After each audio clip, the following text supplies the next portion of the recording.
ایک عجیب روایت نظر سے گزرتی ہے کتب احادیث میں، جو بخاری مسلم کی شرطوں پر بھی اترتی ہے، صحیح ابن حبان میں موجود ہے۔ ایک صحابی ہیں حضرت ابو دحداح رضی اللہ تعالیٰ عنہ۔ ہوا پتہ کیا، مدینے میں ایک یتیم بچہ، بعض نے لکھا اور بعض نے لکھا ایک صحابی تھے، ان کا بھی کھجوروں کا باغ تھا اور ساتھ ایک اور کھجوروں کا باغ تھا۔ اب ان کا ارادہ بنا کہ میں اپنے باغ میں دیوار پیدا کر لوں، دیوار مار لوں۔ تو وہ جو ان کا پڑوسی تھا اس کے باغ کا کھجوروں کا ایک درخت ان کی دیوار کے اندر آتا تھا۔ اس کی خواہش یہ ہوئی کہ یہ بھی کبھی مجھے مل جائے تو میری دیوار ذرا سیدھی ہو جائے گی۔ اس شخص سے کہا یار یہ میرے ہاتھ بیچ دے، کہنے لگا میں نے نہیں بیچنی، ایک درخت میں نے نہیں۔ بعض بندے اڑ جاتے ہیں جی۔ وہ صحابی یا وہ یتیم بچہ حضور کی بارگاہ میں حاضر ہوئے، کہا یا رسول اللہ صلی اللہ علیہ وسلم، میری دیوار ٹیڑھی ہو جائے گی اور پھر میں پیسوں سے خریدنا چاہتا ہوں، آپ میری سفارش کر دیں کہ یہ ایک درخت مجھے دے دیں تاکہ میں اپنی دیوار سیدھی کر لوں۔ اللہ کے محبوب صلی اللہ علیہ وسلم نے خود بلا کے اس شخص سے کہا کہ میاں یہ تم اس طرح کرو، یہ شخص کوئی قبضہ نہیں کرنا چاہ رہا، کوئی جبر نہیں کرنا چاہ رہا، اور ہم بھی جو تمہیں پوچھ رہے ہیں وہ بھی اس دائرے میں پوچھ رہے ہیں کہ اگر تم راضی ہو تو ہم یہ کام کریں گے۔ تم اس طرح کرو کہ تم اپنا ایک درخت اس کے ہاتھ بیچ دو تاکہ یہ اپنی دیوار سیدھی کر لے۔ اللہ اکبر۔ اس شخص نے کہا جی میں نے اس کو بھی کہہ دیا ہے اور آپ سے بھی عرض کرتا ہوں میں نے نہیں بیچنا اپنا یہ درخت۔ حضور نے بھی فرمایا، اب اسلام سختی کرتا نہیں۔ حضرت ابو دحداح نے جب یہ دیکھا کہ یہ حضور کو انکار کر رہا ہے اور حضور کی چاہت ہے ایک درخت کی، ابن حبان میں موجود ہے، دیگر کتب احادیث میں موجود ہے، حضرت ابو دحداح رضی اللہ تعالیٰ عنہ نے اس شخص کا بازو تھاما، سائیڈ پہ لے گئے، کہنے لگے اس کے ہاتھ نہیں بیچتا تو میرے ہاتھ بیچ دے، تمہیں پتہ ہے میرے پاس ایک باغ ہے پورا؟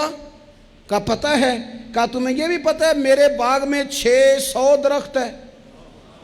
تمہیں یہ بھی خبر ہے کہ اس باغ میں نے گھر بنایا ہوا ہے؟ تمہیں یہ بھی پتہ ہے کہ میں نے اس میں بہترین کنویں سجائے ہیں؟ سارے شہر میں میرے باغ کی شہرت ہے۔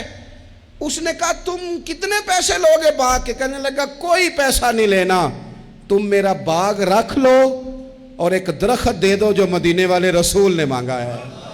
وہ ایک درخت بس مجھے چاہیے، ایک درخت، جیم جان دا کچھ وسا نہیں ہو، اے جان یار نو دے تے آزاد ہو جا، اس سے دل دہن فساد سارے، دل بر نو دے تے شاد ہو جا، بس وہ ایک جو میرے نبی کو پسند آ گیا ہے وہ تو دے دے، بس بات ختم ہو گئی۔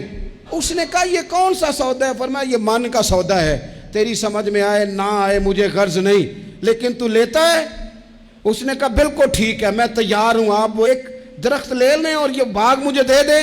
حضرت ابو دحداح آئے، کہنے لگے سونیا آپ کی چاہت تھی نا، ہم نے نہ کبھی قطرے پہ غور کیا اور نہ دریا دیکھا، بس جہاں تیری جھلک دیکھی وہیں ڈوب گئے، اور سانو قید سجن دا گہنا ہے، او جنج رکھے ایسا اونج رہنا ہے۔ یا رسول اللہ صلی اللہ علیہ وسلم آپ کو پسند آ گیا، میں نے خرید لیا۔ میرے محبوب نے نظر اٹھائی اور پھر کریم فرمانے لگے ابو دحداح میں دیکھ رہا ہوں تیرے لیے رب نے جنت میں بڑے درخت لٹکا دیے ہیں، تیرے لیے بڑی کھجوریں لٹک رہی ہیں، کمال ہو گیا۔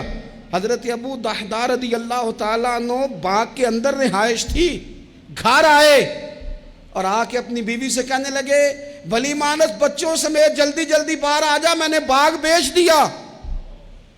بیوی حیرت سے کہنے لگی یہ باغ بیچ دیا جس میں گھر تھا، کاروبار تھا، یہ بیچا؟ کہنے لگے پہلے سن تو صحیح میں نے بیچا کس عوض ہے؟ کہا کس عوض بیچا ہے؟ کہا میں نے حضور کی رضا کے عوض بیچ دیا ہے، میں نے جنت خرید لی ہے حضور سے۔